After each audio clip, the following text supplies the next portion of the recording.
People have always been comparing the two, whether driving high or driving drunk is more dangerous. And as you can see, New York Times actually has an article that actually provides some statistics. So let's go over it. Any form of driving while intoxicated is obviously a bad idea. I never said that they're good in any way. I'm just saying that one is detrimentally worse than the other.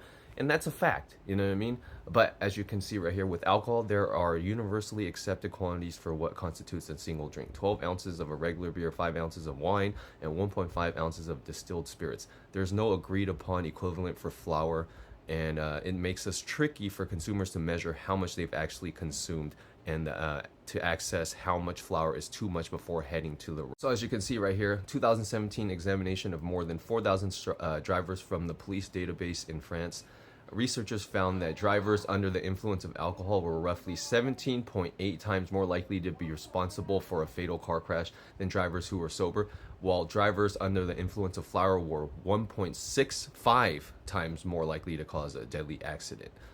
And as you can see right here, that drivers who use flour were 1.83 times more likely than sober drivers to be involved in a fatal crash. As you can see, it says if someone takes an edible, the classic scenario is I'm not feeling it. That's what I'm saying. With edibles, it's very different, and you just got to microdose and give it some time, and just don't go driving right away or even at all, because edibles really. So it says before the simulation, they asked the study participants to assess how high they were and how impaired they were to drive.